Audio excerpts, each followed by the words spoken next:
I'm James Harding. I'm an editor and a co-founder here at Tortoise, and thank you very much for coming in. I don't know whether I've eaten too many Weetabix or it's the first morning, it doesn't drizzle as you walk into work, but I'm in a particularly bouncy and determined mood this morning. So the reason I give you that warning is that it feels as though this subject, the question of how AI is going to intersect with business, with society, and the role of government, is one that's becoming fashionable. And if you're a journalist, you treat that with dread. You think to yourself, the moment these things become fashionable is the moment that sort of rather broad brushstrokes take over and we lose sight of the detail of complicated issues. And so what I hope is that in the course of this morning's ThinkIn, we will actually not just come to a determination on the fairness or unfairness of AI, but actually begin to think about how would you try and set out plans for dealing with its inherent unfairnesses or its systemic biases. And so the key thing is, if you've not been to a ThinkIn before, although we've got some people who know a frightening amount about this subject sitting up here at the front of the room, the only way this works is if we hear as much as possible from you. So the nature of a ThinkIn is like an editorial conference. You've just got to get stuck in and say, here's what I think, this is what should happen, this is the problem. So we have one rule in a ThinkIn, which is no questions. We want to hear what you think, your point of view, tell us about your experience or viewpoint. We've got, as in all newsrooms, a race against time. We are an argument on the way to a deadline, and that deadline is the end of this particular screen. So Agatha, our little tortoise there, will make her way across the screen. Once she gets to the end, we're done. And in some delusional, mythical version of the world that I've created for myself, I expect that by then we will have figured out how we're going to make AI fit for human society in the 21st century, and we will have done that by 9 on the morning of the 4th of February. Exciting, you were here. Just to warn you, there are microphones, there are cameras. We try to record and cut down what's been said. We stream it so that people who couldn't make it this morning can watch as they wish. But most importantly, we also want to do a sort of cut down of what people say so that people can listen to it and make their own minds up afterwards. If this inhibits you from saying something extremely indiscreet or provocative, don't let it. The nature of a newsroom is it's only really worth coming if you've got something indiscreet to say. So please do weigh in. One other technical point is that if you're in one of these chairs, for reasons that we've not worked out, there is someone or something that comes in the room each night and drops the level of these particular chairs. So if you're thinking, for example, Marc, that you've been brought here because you're a kind of expert in AI, and yet we've tried to dent your status by putting you in this particular chair, there are 2 little buttons underneath here, and you can lift it up, and then suddenly you're kind of a more elevated, impressive figure. So if anyone else is, there you are, so there you go, you're fine, now you're up, exactly. So I hope that will help. Can I start by asking the room a question? I suppose my thinking and coming in this morning on this conversation is struck by 2 things. We published a long look at drones or autonomous weapons. That was our one big story of the week in Tortoise. And the thing that was most striking about it was born of the fact that when Qasem Soleimani was killed in the US drone strike, it was really hard to work out how do you tell the story you really wanted to tell, which was the internal politics of Tehran. But you could say something about a threshold being crossed in the culture of warfare and in the advent of the drone being used to kill a state official. And in the reporting on drones, what was really striking was it wasn't the nature of the technology, it was the extent of the secrecy that is really striking. And so I just wanted to start by asking, do we think that we are talking here today about fairness or about accountability? Who here thinks that the biggest issue is, if you like, the nature of AI to accelerate biases, or who here thinks that it is the system that develops AI and its accountability? Well, I just want to get a sense of where people are more worried. Are you more worried about acceleration of bias, or are you more worried about accountability of systems? Who's in the acceleration of bias camp? Hands up. Yes. Sorry. The technology we're using here is this. It goes like that. Yeah. Who's here worried about accountability? And who, just out of interest, thinks that's the wrong frame altogether? Yeah. I basically think it's absolutely about both. Fine. Okay. Good. That's. By the way, this always turns out to be the way. Either the question is wrong or the answer is both. So actually, in this case, I've said a double whammy. Got both. And the second question I've got is, I'm really struck by, it's sort of awkward this, we're having this conversation on the morning that technology has failed in possibly the most important democratic milestone in the world's most important democratic country. How much are we worried here, do we think, about the efficacy of AI or the systems not working? How much do we think in the system that we've discussed the fact that things don't work? Anyone worried about that? Okay. Well, I'm worried about it, so particularly as they take over. And so will you just introduce yourself? Yeah, I'm Ian Kearns from the Oracle Partnership, a strategic foresight company. I'm concerned that as they take over more critical systems, failure or vulnerability of them to perform becomes an increasingly important issue area. Yes, so it's partly about that, and of course on the other side of the coin. The more effective they are when they're actually operating, then you come into the other side of the first question that you asked about bias and whether they're being fair and so on. In other words, what is the effect of effectiveness? So I think both of those things are a challenge and something to be concerned about. So, because it's interesting, isn't it? You're saying that actually the more reliable AI becomes, the more integral it will become to the way in which we run our public services and our business systems, and therefore the more vulnerable we are to its failures. And to our core infrastructure systems. I think they'll become embedded in very fundamental ways to the functioning of what is a very complex society. And at that point, if they stop functioning either because of unintended error, or human error, or because of a malign act by somebody who's found a way of distorting the system and making it do something other than that for which it's intended, then the wider consequences are potentially huge. So I think there has to be a concern. Sure. Okay. Right, well, listen, I'm going to start asking some of our wise owls here what they make of it. But please just catch my eye. Don't wait till the end. The idea is you just sort of pipe up as an issue strikes up. Ian is, I don't know what you're doing at Oracle, but you're more than welcome any time here because a model member of a ThinkIn. Nancy Roberts, you live day in, day out in this world. Nancy, as some of you may know, runs Umbrella. It's a business which actually looks at the issues of corporate bias and AI's responsibility, role in correcting it. Can you just tell us, we're at the very, very early stages of understanding AI. We don't really yet know the extent to which it is exaggerating biases. What's your experience on it? My experience is a little bit touching on some of these issues. So what we do is look at trends within corporations, particularly around language, so the way that corporations talk about their employees.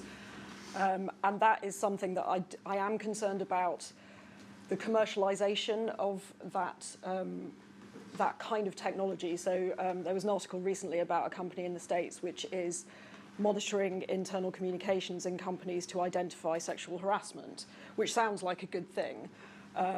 But the problem with that is, as anyone who's a woman, for example, or experienced bias or discrimination in any way, is so much of it is so embedded in the sort of uber structures in which we function that actually, how far is that technology able to understand that? So yes, if someone's sending you, dick pics, for example, okay, right, we get that, that's sexual harassment. But there's lots of nuance around that, and a lot of it is about how you respond to that as an individual. So it's about the impact on you as much as it's about the intent on behalf of the person who's saying that thing or doing that thing. And I worry about the kind of race to commercialise that, because we need to not throw away what we know and assume that AI will know better.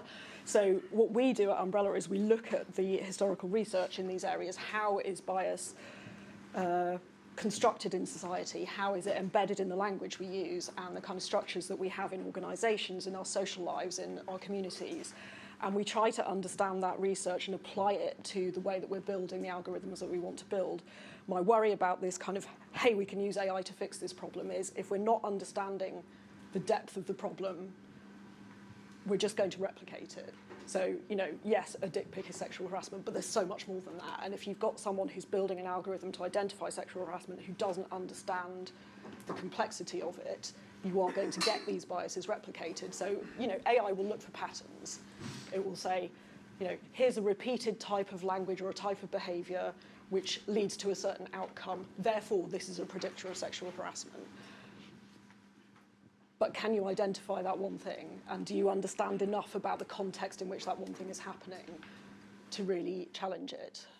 So I just think there needs to be, my personal view is there needs to be, that governments or legislation needs to have a role in this, but also that the commercial world needs to think about its relationship to the knowledge that we already have before it races off to solve a problem which we might already have some very good thinking about. And then just to be a bit more specific, when you say governments will have a role, what do you have in mind? Well, I think a lot of the problems that we've seen in AI, so where we're seeing algorithms that will predict propensity to offend, for example. A lot of the issues in that is the bias in the data set, right? So if you look at the historical trends, you can say, oh, well, young black men are more likely to commit knife crime. Okay, that's probably statistically true. The data set will probably reflect that bias, but there's a whole raft of things around that creates that circumstance. And I think that's where there needs to be some kind of oversight. I don't know if it's government, I don't know if it's socially constructed, but there needs to be some kind of oversight which says, well, we need to understand why that bias exists in the data set in the first place. So, Invisible Women is a great book about all of this, which I'm sure many of you have read, but you will replicate those problems without really understanding them. Marc, can I bring you in? Marc Warner, who runs faculty, I was going to say this is sort of your life's work. You've been in this subject for a decade or so. Just starting with the question, if we turn it around, is AI currently unfair? Well, basically, the obvious answer is it depends. It's a hard. Like any decision, that isn't carefully made fair will likely end up somewhat unfair. There's a spectrum, right? You can be more or less unfair. You can be unfair in two particular characteristics. Some of those we think are okay. So, we know, intelligence is mostly hereditary, but we're perfectly fine being unfair on the basis of that. But there are other types of characteristics that we're very careful not to be unfair on. So what we generally mean is fairness to protected characteristics. And in most circumstances, it's actually quite hard to tell whether a complex algorithm is unfair on those criteria. Certainly all at once, and particularly because there is, of course, no definition of fairness. There are at least 3 sensible definitions of fairness, 2 of which it's easiest to think about as equality of outcome, of opportunity, and 1 of which is easiest to think about as equality of outcome. We've had. So hold on. So 2 are equality of opportunity. It's easier if I had a whiteboard and could write down the maths, but. By the way, this is a brilliant. I once got a tour around GCHQ, and they'd replaced the whole place with whiteboards, and actually all the mathematicians were complaining that they couldn't have chalkboards, and now we've got screens. So we've let you down heroically. We still have blackboards at faculty and imported Japanese chalk. It is the best chalk that you can buy. Okay, well you see, you're going to learn one thing. You learn one thing today. Paragono chalk.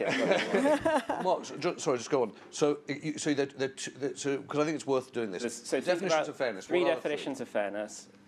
Actually, the best description I can come up with is sort of a Republican definition of fairness, a Democrat definition of fairness, and a Libertarian definition of fairness. So the Republican cares a lot about the principles. So does my predictions match my model? The Democrat says, does my outcomes represent my population? And the Libertarian says, do I get it right according to what happens in the future? Those are 3 mutually exclusive definitions of fairness. And they're all on outcomes and opportunity. Well, actually, well, I think two of them, the Republican and Libertarian, are best sort of summarized colloquially as quality of opportunity, and the Democrat. And I'm using that in inverted commas, but so you should think of those as 3 points on a triangle. You can't maximize them all at once. You can only kind of track a kind of surface. So you can choose to have a bit of all three, or a lot of one, or a lot of the other. And so, that we understand the maths of how you instantiate any point on that triangle into your algorithm. What no one's ever really solved, for fundamentally fairly sensible reasons, is what the right answer is. Some might tell you that you should take a Kantian view to fairness, and any amount of unfairness on a particular subject is unfair. Others might say, well, let's take a utilitarian view, and we'll trade off this fairness because we think the outcomes will be better under these circumstances. So I see it as like two levels. There's the level of the ethical debate, which, as technologists, we should contribute to as people, but have no particular moral weight over anyone else. And then there's the kind of instantiating whatever civil society decides into an algorithm. And that we just know how to do. That's now a solved problem. Sorry, can I just it's a hard solved problem. What's a hard solved problem mean? Instantiating the algorithm and a complex algorithm with fairness. So, everyone talks about deep learning as fundamentally black box. That's not true, right? A deep learning algorithm has about cutting edge ones have about 150 million parameters. So the sense in which it's black box is if I said to you, here's 150 million words, go pick out the themes of this book, it'd be really hard to do. You'd have to read it through and think very carefully, and it might take you an entire lifetime. It's that kind of hardness.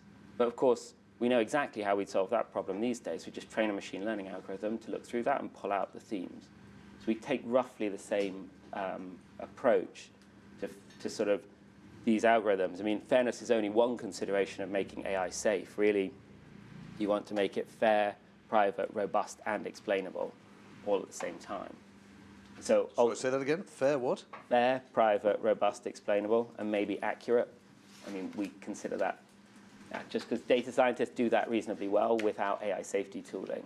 So you have accurate, fair, private, robust, explainable. And sorry, Marc, can we understand something? So we're trying to deconstruct the problem. You say, okay, there are three definitions of fairness. You get that? And just picking up on Nancy's point, when I think about the AI problem, I think about the data set, and you're saying also about the algorithm. That's basically... Well, you want to make the algorithm...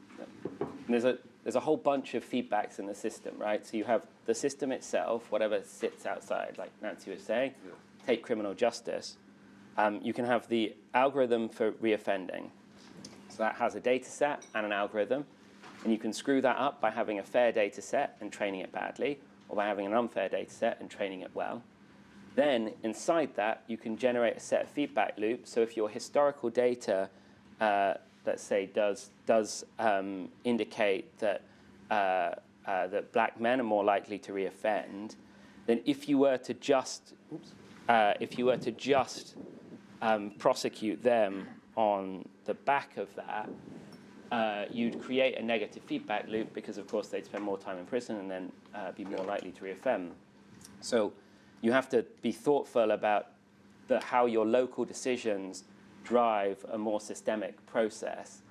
Now, of course, humans are idiots on this as well. Let's be clear. There's no way that most judges are thinking very carefully about the positive and negative feedback loops. Otherwise, we wouldn't be in the situation we're in America. So you can actually then situate that algorithm as part of a wider system, be thoughtful about how you generate the right feedback loops.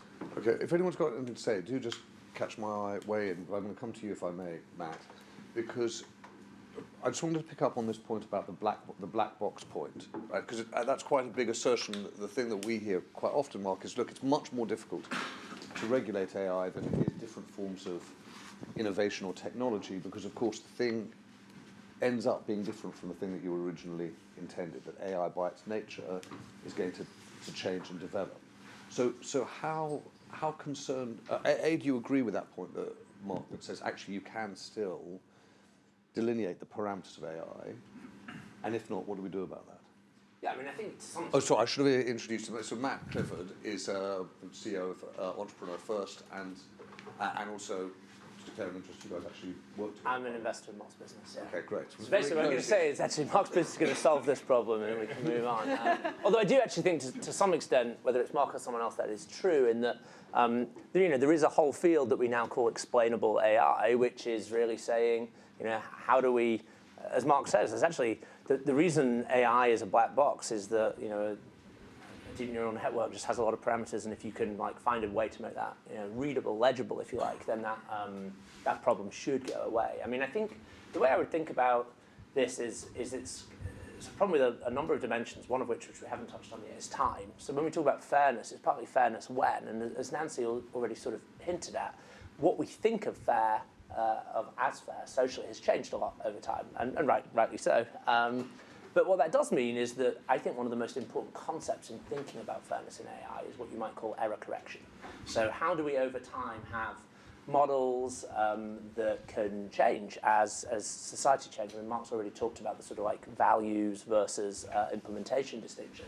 I think it's really important to think about what does it take for us to have AI that doesn't actually hold us in a static place? So, I think one thing that most of us would say, I hope, that's great about democracy is really good at error correction. If we, one of the ways that this session was framed was these computer says no moments. Well, if you sort of extrapolate that up to, macro societal things, this is where suddenly people say, well, why can't women vote? And there's an error correction moment. I think one of the challenges is if we don't build the right tools, then it could be harder to get error correction moments in AI. And I think it's worth looking at how democracies and authoritarian regimes might differ in that respect. So as well as my day job, I write a weekly newsletter called Thoughts in Between, which is mainly about how technology and sort of society intersect. And one of the things I wrote about recently that had the most feedback was this piece about whether AI is a pro-authoritarian technology. Yeah. Is AI something that actually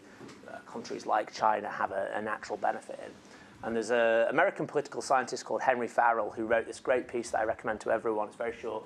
It's called Seeing Like, it's a pun title if you're a fan of the work of James Scott. The title is Seeing Like a Finite State Machine.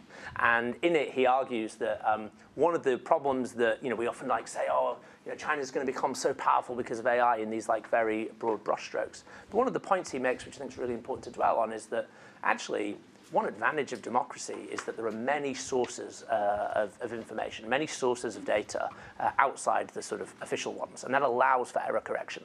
Actually, if you look at potentially how authoritarian regimes use AI, one of the challenges is to go back to Marc's point about positive feedback loops. You actually amplify whatever errors and biases there are in the data. So I actually think we should take a really positive view of how democracies can build better tooling for fair AI. Because if you take tools like the ones that Marc's building, and you take the sort of democratic will to choose values that change over time, I think if you combine those two together, that's actually a really positive story. Can I just ask about that, though? And I'm really glad we got onto that subject, because I've got to confess that I am one of those people who has that creeping sense that actually you're more able to deal with AI if you're living in an authoritarian system than if you are in a democratic one. And I wonder whether we're prone to wishful thinking on that point about information sources in democratic countries. Because, yes, you have a greater variety of opinions in a democratic country, but in the age of data and the censor, it seems to me that you've got as much data and information points in an authoritarian country as you do in a democratic one. You just have greater control and ability to marshal them. And it just seems to me that it's worth exploring whether or not in the next 10 to 25 years, because I take your point about time, it's going to be countries like China and the lessons learned from a social credit system that are going to accrue an understanding of how AI works for society better than democratic countries, which are going to get sort of stuck in the water. I don't think so. I mean, I think if you look at the history, I mean, maybe it's too Whiggish a view, but if you look at the history of technology in democracies, I actually think what you see, if you go back to Marc's values versus implementation distinction, I actually think we should look at the last, say, 250 years as a stellar record of success of gradually shaping our technologies to our values. rather than the other way around. And what I would actually say is that they're certainly not sitting in Beijing this morning in an open newsroom wringing their hands about AI fairness. And actually, what we are seeing is that throughout the West, in inverted commas, really big conversations about kind of not just regulation, but actually technologists like Marc thinking about how to build these tools because there is demand for them. And that's the really important point. There is demand for these tools. Do weigh in or watch as I get my legs and arms taken off. Yeah, exactly. Marc and then I'm confused. Well, just on this point about China, let's be clear, AI is better software, at least until we get to the level of artificial general intelligence. We're just talking about technology. We're just talking about technology broadly. The question of whether China will do better at a particular technology is the same question of whether Russia will do better at a particular technology. Yes, authoritarian regimes have an advantage in their strategic focus on one thing. Turns out if they ever get that wrong or they screw up a bunch of other factors, they can't error correct very well and they tend to fail. The story of the US versus Russia in space, it's how it's going to play out with China. There's no reason to think any differently. China's had 15, 20 years of very good growth. But let's come back in 200 years, they haven't really suffered a financial crisis yet. There's no sense in which AI is particularly special here. And I just don't think it makes sense to, there's some slight differences around data and stuff, but it's just not going to be material. I'm going to come to you, so then I'm going to come back, Marc. And then, Marc said. So just introduce yourself. I'm Tortoise, I'm at Capita. Yeah, so I agree with Marc, and I agree with you, James. The human brain is hugely hackable, and we know that from elections and so on. And this illusory truth effect, that's getting hold. And I think it's very difficult, in a free society, not for companies not to make use of that, and to actually get the outcomes that they want. And in terms of second generation machine learning, I would agree. So when we get to AGL, then we face a bets are off, much bigger problem. But I think we are much more hackable. I think it's a matter of how do we come up with our ethics and how they're going to change with time. So just explain it a second. Do you mean humans are very hackable in the sense that we're susceptible to sort of false signals? That's right. Are you talking about the private power of companies to use AI in Not ways only private, but even in the public sphere, the way news media can keep on complementing certain things and people end up believing those as being facts. They independently may not have believed those things. But I think because, we know what drives humans in terms of their addictions and so on, it's quite easy to hack humans. And that, I think, is really why we find ourselves where we are. I don't think it's quite easy. It's quite hard, but it is meaningful. There are a small number of people addicted to gambling or alcohol or whatever relative to the general population. So it's meaningful, but it is hard. Advertisers try enormously hard to manipulate you. And if you ask anyone, I don't know who's into social media advertising here, what your click-through rate and your buy rate is, and it's small. It's hard. Then you have the big money coming in to support particular biases, particular prejudices, and that's really, what's taken hold of society at the moment. I don't know if that's AI. Hold on. I'm just going to get a number. I'm going to come back to you next in a second, but I'm going to come to you and then you check them in the back. Yes. Hi, I'm Meredith. I'm from Mastercard Centre for Inclusive Growth. Just to kind of build on your point about how important it is to kind of remind ourselves that this technology, it's important that it's kind of mundane in a sense. It's just another process. Because, already the conversation here has run away to a singularity-based state. And we need to sort of remember that AI's real value comes in when it's just another source of evidence. So, you're talking about AI only replicates problems when it's the emperor's thumb, the determining factor. But instead, if we just let it be something... Hold on, can you explain that? What does that mean? So a yes or no. So computer says yes, computer says no. Oh, I see. Oh, yeah. Exactly. Instead, in the case of sexual harassment, it could be, someone's reporting, and yes, look, we have this evidence that the things you're describing that would characterise as sexual harassment.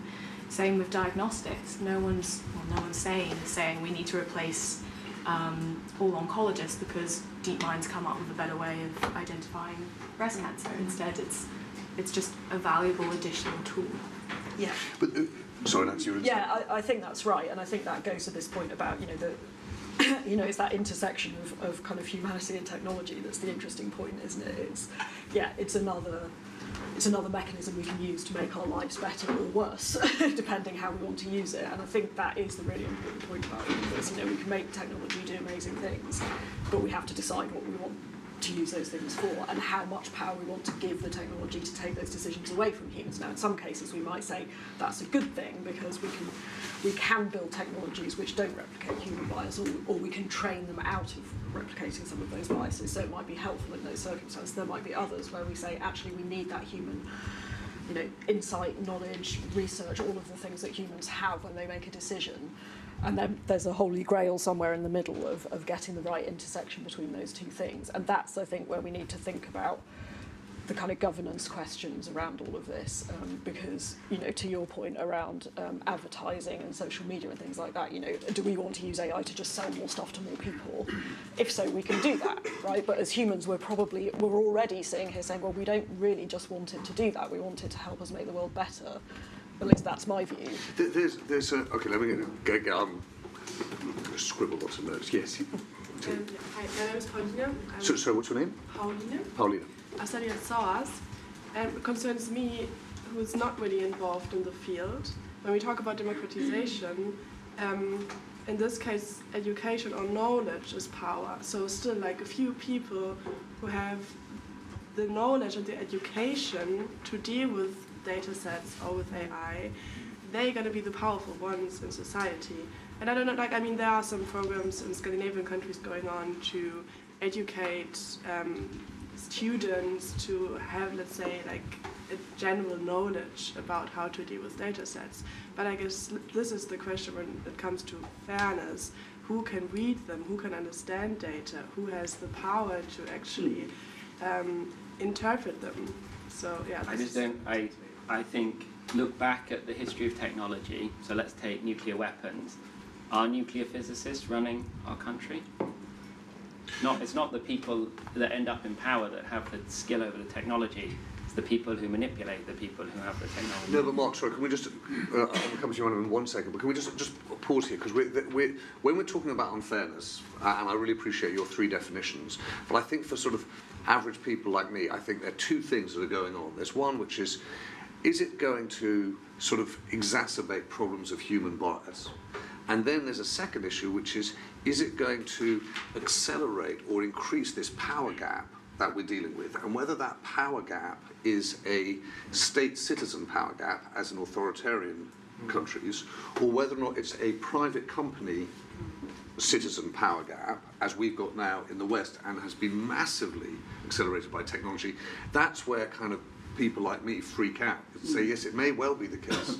The private companies can error correct, but they can error correct on their own terms. No. And that's the... So I think of all technology, right? So it is certainly true. AI is a technology, and technology exacerbates that. Agreed. Done. but just to Paulina's point, there's an issue there, which is, do you have access to understand how those things are working? But it's not the people. Sorry, I was making a subtle point. Is it's not actually the people who do the technology often that are the powerful ones. It's the politicians. Oh, I see. So don't count yourself out of being in control of this technology just because you can't do it. You have to learn to be a good manager or leader of programmers. Okay. Sorry, you want to follow up? Yeah. Shortly, I guess it's more about like a more basic knowledge of I have a data set and I know what it actually says. So when you study, I don't know, even social sciences, you get like a very general understanding of it. But if you, I don't know, work in any other field or don't have like this particular level of education, you just don't understand what this graphic is telling you. This is not what I mean. Yeah, I think it will be better. I'm going to come to you, sir, and then you look at the back. Tim Gordon, Best Practice AI. Just the comment about the rise of China and AI. Back in 1962, Kennedy got a report from his leading economic advisor saying by 1970, Russia's going to be ahead of us because they'll have a whole network of closed-loop feedback control employing self-teaching computers that will drive massive economic success by the Russians that will basically overwhelm us. What happened was actually the Central Russian Command got so much data flowing in, they got choked up when they failed to sort of react to it. And to go back to Mark's point about the feedback loops really didn't work. And I think the point we're all missing about the opportunity for AI is the feedback loop it gives us to the world we live in. So the Amazon, so the very famous Amazon sort of recruitment algorithm that fell down because it was allegedly sexist, was effectively built on 10 years' worth of Amazon recruitment data, the recruitment decisions that basically were biased against women. That's not telling you much about algorithms. It's telling you that Amazon's been running basically unconscious bias issues through its recruitment process for a decade. That, to me, is the bigger issue in terms of the debated forces within companies like that around how they make recruitment decisions. That ultimately is more powerful, I think, than the actual algorithm itself. Can I ask you something? Sorry, Matthew. But I think it's important to separate out different problems. I don't think that's anything to do with unconscious bias. I think that's to do with replicating the structure of the world. And the reason I think that's an important distinction is that I think this is, again, why I'm quite optimistic. I realise I'm actually not normally the optimistic one, but I think that I think these are political choices. So why did Amazon do that? Well, basically because the pool that Amazon have fished in for kind of leading computer scientists have been, walk around Imperial College where they recruit, it's 86% men. So there's no unconscious bias. It's just if you fish in a pool of 86% men. Now, that doesn't mean, of course, that structurally that's the right place for us to be. It just means that, if a machine learning model learns from, data that reflects the structure of the world that we live in, but the solution to that isn't to say, well, let's have less biased algorithms. It's to say, what are the political changes we want to make to change the structure of the world we live in? But can I just pick up Tim's point? So the thing I think is so interesting that Tim's saying is that if you've got enormous potential to use those feedback loops to improve the way in which society works or individual works, the conversation that I have with Jeff Bezos goes like this. Jeff, you know everything about the way I live, right? And I'm sure I'm making some mistakes. What can I do better, right? What Jeff usually does is he tells me to buy a second dishwasher. But the point I'm trying to get at is that because people like me are afraid that the political culture leads towards restriction rather than expectation of people with AI data sets, if our culture changed, it might be that the demand on Amazon, because Amazon's a mystery to me. How come they've got so much data about us, but they don't use it? Right? I don't understand how that works. I don't understand what the healthy responsibility is of politicians vis-a-vis the company. So, but that is am I right in thinking that's the implication of your point, Tim? Is that if you think there are positive feedback loops, then part of the onus on people who have those algorithms or those data sets is to use them positively.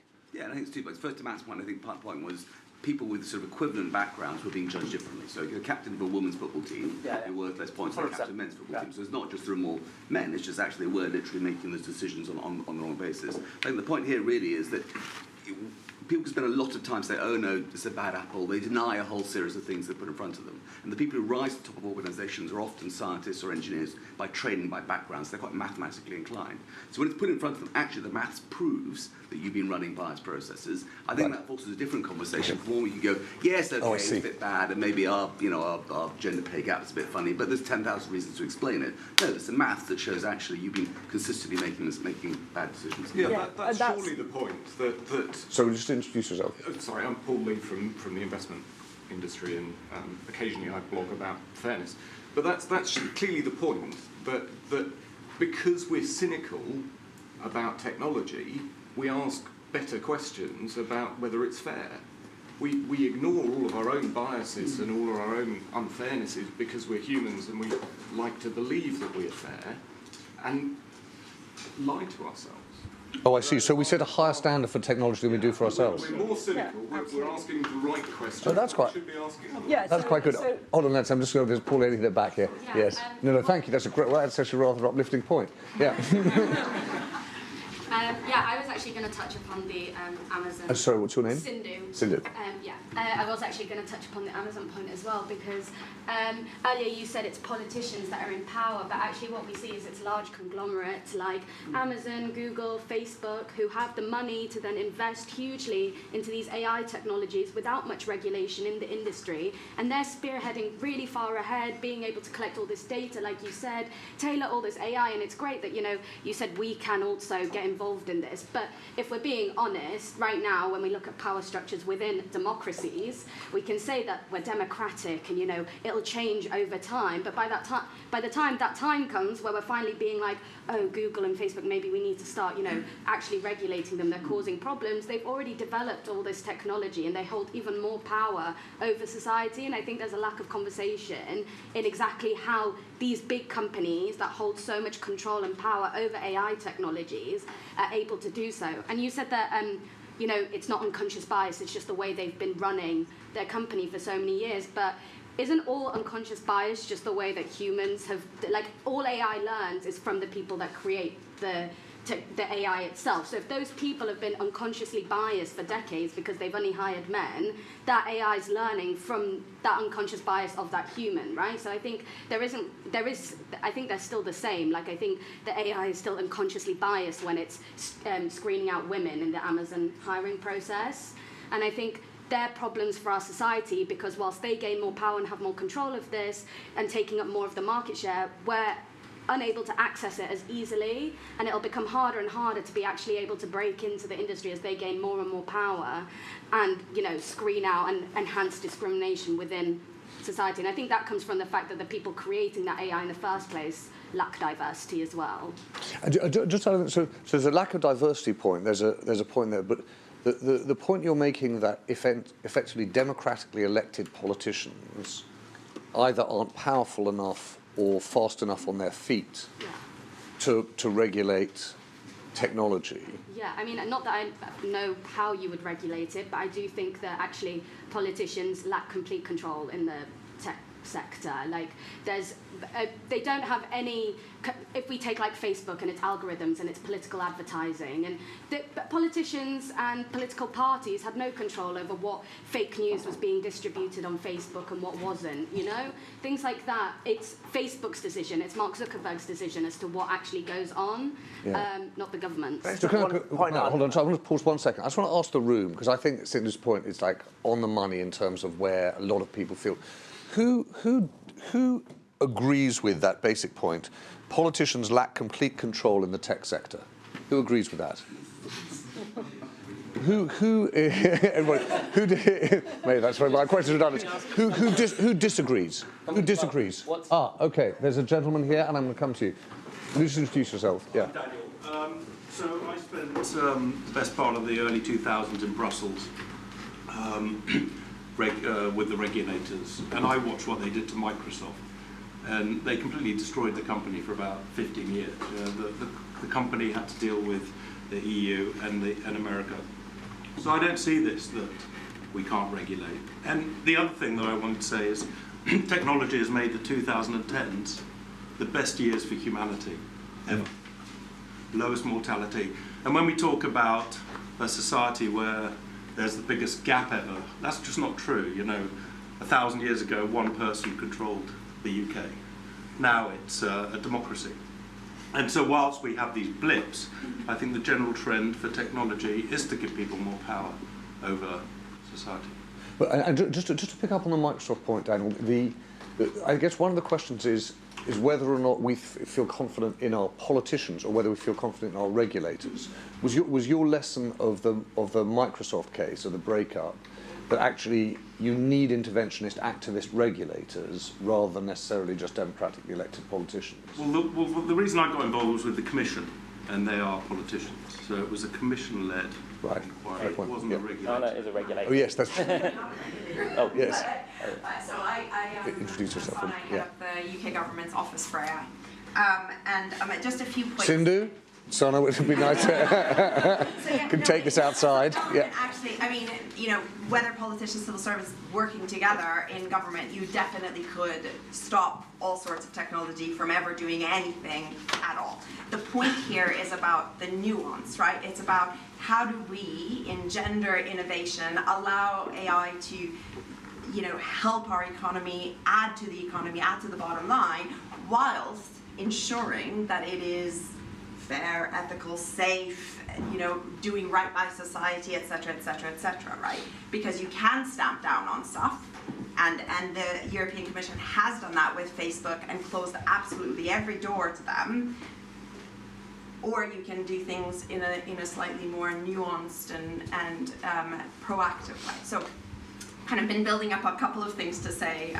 So one, to Matt's point around kind of the pool, of being able to choose from the right pool, which also builds on the point that you were making, which is, how do you ensure that that the people understand actually the situation? This is all about diversity, right? So you need to have diversity of thought, you need to have diversity of background, you need to have diversity of all of those things. And one of the ways to do that is to ensure that the pool is more representative of society, and it hasn't been. Right? So Matt's absolutely right. There is a kind of a timeline in this, and there is work that all of us need to do together. And I will just ask you to look around the room. A lot more women in a room speaking about technology than ever before. So there is a change happening in this, and government is taking proactive things. So I will just kind of hold the flag up for a second. We've created these things called conversion courses. They're coming live in September. This is £13 million that government has put in to help increase diversity of people with non-STEM backgrounds to get into this field now with any kind of background, so that allows more people of all different kinds of backgrounds to get into this field. Cool. And also 1,000 scholarships for underrepresented groups. So there are initiatives, but government will never and can never do this on their own. So you're right, politicians on their own won't be able to do this, but politicians, civil society, and regulators together, along with academics and technologists and experts in the field, come together, and they can make these kind of changes. And then the last point I just wanted to make around kind of this timeline and accountability point, right? We as humans, I would say, have over time started to believe and trust in doctors, for example, right? Because we believe in the institutions that have trained them. We believe in the experience that they have gained for being doing what they've done for X number of years, etc. And so when they give us an opinion, we don't ask, what parameters did you take in? What did you exactly do? How many patients did you see? Like, we go, this guy has, performed 100,000 heart surgeries. I believe him or her, right?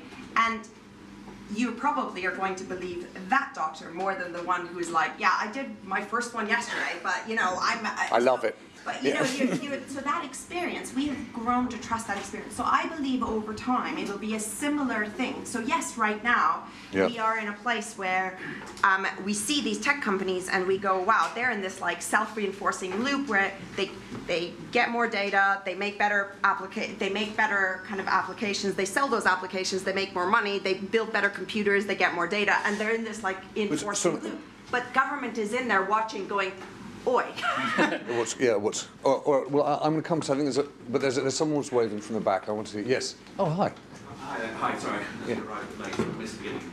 I just wanted to say, I think we talked a lot about whether government... We'll introduce it, say it. Roger Taylor from the Centre for Data Ethics and Innovation, and so work closely with some on a lot of these issues. And I think there's a lot of debate about, is government not doing enough to kind of manage this, this accretion of power to some companies and this explosion of this technology we're a bit unsure about? Or is it going to get in the way and stop us benefiting from it? And I just think one of the elements that's worth thinking this is a lot of the problem here is not government or the industry, it's our collective uncertainty as to what is going on. So if you look at the sort of the use of algorithms in HR and the degree of the risk of bias, the issue is less, is this over-regulated or is this being underused? I mean, the issue in terms of there is the confidence that boards of companies feel about employing these things and knowing that they work. And that is something that we can address. To take a much more pointed example, and something we've just published on today, if you look at this worry about social media and the impact on, particularly on young people's mental health. Now, there's a real possibility this is just a massive moral panic, and there's a real possibility that something strange is going on here. Troubling is going on here. So that does need to be addressed. But what is surprising, I think, is what that confronts us with is a rather awkward decision that we don't really want to have to make, which is that when we did a bunch of dialogues with the public about this, and when you sort of explain, look, these very richly dated targeting systems have a pretty good go at work, can potentially work out whether you are in fact an anxious teenager who's vulnerable. Yep. What do you think about that? Now, one view is we should just turn this off right now and stop it happening. But that is not where most people end up. Most people end up going, obviously that isn't going to work. Yeah. We actually need to use this to help people. But that is scary, and we are just not comfortable yet, I think, collectively about going, this is what we want to do. But it's very interesting. When we sort of said, should the NHS be using these sort of technologies to reach out to young, vulnerable people, the vast majority of people go, yeah, of course they should. They should be trying to use it to help people. But we're not all kind of in the same place on this stuff, and I think it's that lack of sort of understanding agreement that holds back a lot of what's going on. Thank you, Roger. Sir? I'm a founder of a... This has been my life. I founded a machine learning company that looked for insider trading. So I've been in a lot of boardrooms where these sort of solutions have been sold, and I've seen lots of good data scientists stand up and say it's not ready, it's not good enough, it has biases, and I've seen commercial incentives overweigh those problems. Every time I've seen it misused, it's been commercial incentives. It's the same problems. It's all humans all the way down. It's not about technology. It's a new technology. It's being misused by people who have access to it for advantage. And who controls the messaging? It's the companies that already, their share price is linked to these new technologies. They tell us how magical this AI is a marketing brand. They're the ones driving this myth of where we are right now. And most of the population are way behind in understanding education. I think I've been looking for someone here to fight, and I've agreed with everyone who's been frustrated. But I think that one of the key things is just a general understanding from the population, so we can then turn around and ask the right questions of our leaders, of the politicians, so that we can regulate. These are safety systems. It's perfectly possible to put in standards to protect ourselves. But just take that idea a second. Then the obvious argument would be some version of which, right? Sort of corporate consumer advice that would say, you come in, they've pitched you the thing, it's brilliant, it just doesn't work. Is there something, Paul, that exists like that, where people can actually grade the efficacy of the AI that they're being sold? Yes, there's numerous techniques. There's lots of different ways. It all depends on the system and the particular circumstances. I've been asked to do due diligence on other people's systems. It's all doable. There's no magic. It's just another technology, just like all the other technology we've had before. Every time they come in, you have this misbalance while the rest of the population catches up, and the people that have been early adopters who use that advantage. Mobile phones, we've all got them in our pockets now, but everyone in this room probably remembers a time when they weren't so widespread. If the power they give has now become democratized, but to start with, it was only in the hands of a few. Okay, all right. Yes, I'm going to come to you, man, and then back to you, Ian. So, do you want to say something? My name is Marc. I feel like fairness is always about conversation, so it's always about who 3 or 4 or 5 distinct points of view and try to get to a middle ground that will help us be somehow fair, although not completely unfair. But my biggest fear here is that from all that I've been hearing today is obviously in AI we have problems with unconscious bias and with machine learning and all of that. And my thinking is that, my question is why can't we put more people that know all these nuances? So for example, in the sexual harassment, why can't we have a gender specialist that tell us this is happening, this is a more nuanced way of sexual harassment that will train the machine? My question is, even if we do that, are those conversations going to be had? Are the people in charge going to hear what we have to say? Because right now we're having such a big discussion for pay gaps and stuff like that, but we don't see anything happening. So I'm working on it, trust me. So the question is, even if we do all that is in our hands, how do we ensure that those voices that may be more knowledgeable are still being heard? Martha, can I just ask you a question? Are you more confident that AI is probably a puffed up way of saying it, but the technology-driven responses to gender pay gaps, disability pay gaps, race pay gaps are going to move faster than humans have? I mean, I guess it's my hope so, because I feel like I have this like unconscious thing where I think like, oh, if humans have been doing this wrong for so many years, maybe machines somehow can like do it better because they're gonna have like the most, like not the most, but like some of more knowledgeable people like building those instead of like a manager that doesn't know anything about gender equality or things like that. Okay, Nancy, I'm sorry to hold you back. There's just a couple of voices. I know, but you are going to get to say something right at the end. Yes. Yes. I'm Hannah. I'm from Everyone, the Responsible Technology think tank. And just on the point around kind of regulation, we've done some thinking on how to regulate technology, and one of the three ways, but building the capacity of kind of policymakers and regulators, and building an evidence base around the potential harms of technology. But the third point is around enabling citizens and the public to have a channel for redress, kind of like the point you were saying around, is there a witch for technology? So we're currently developing a kind of independent one-stop shop place for people to go and ask, highlight where they may have had or been an experience of harm online. And currently that doesn't exist, but that's something that we're kind of working on, I think, redress and enabling more citizens to be able to say collectively and have like literally numbers of people who've said, I've experienced this harm online, is one way to go.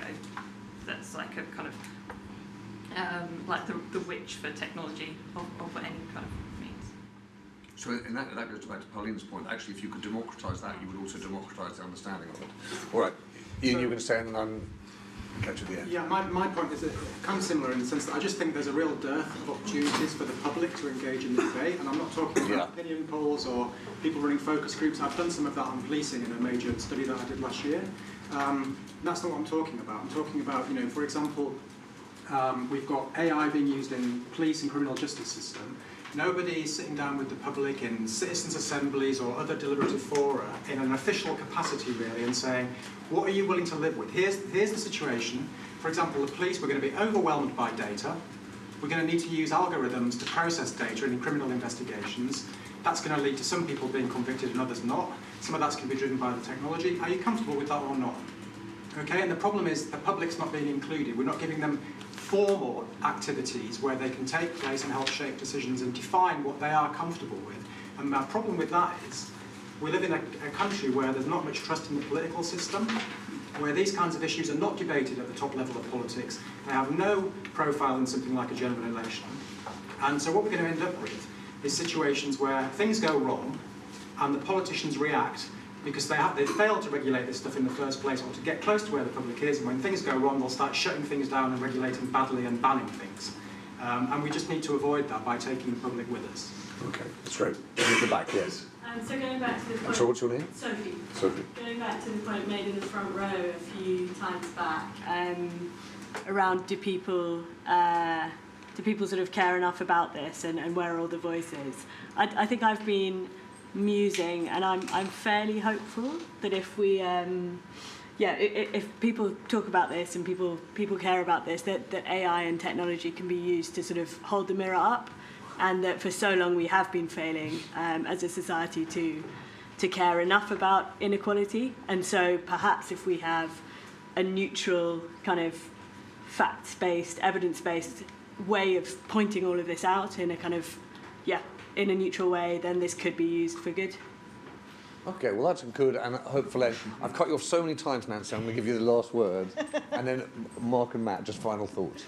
It was kind of actually a similar point, which is, we've got to remember that, all of the negative and risky things that we talked about, which are important points, the flip side is that we can use this technology for good as well, and it gives us that ability to move at pace. So I used to work as a consultant in diversity and inclusion, and trust me, doing unconscious bias training is not going to move the dial on any of this, right? Those people come to the session, they feel a bit bad for a couple of days, and then they go back to what they were doing before, which is, I'm not going to employ this woman in her 30s because she might be about to have a baby, right? It's not going to move the dial, whereas the data can move the dial. I can now look at organisations and so much detail and say to the CEO, you have a systematic problem here, and it's not about Dave's a sexist manager, or that's part of it. But what we're talking about is an organisational context, and you can expand that out to businesses and things as well. So it gives us the ability to move at pace and to evidence things which we all know exist in society, but it has been hard to get those things recognised and dealt with by people because it's easier to ignore. So that we have to take that decision to use it for good, but it does have that potential, I think, and that's certainly why I use it in what I do. Thank you, Marc.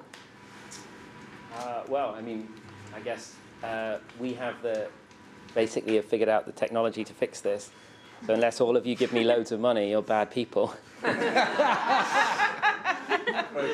There's a bucket at the door. It says the word faculty on it. Notes are better than coins. Matt.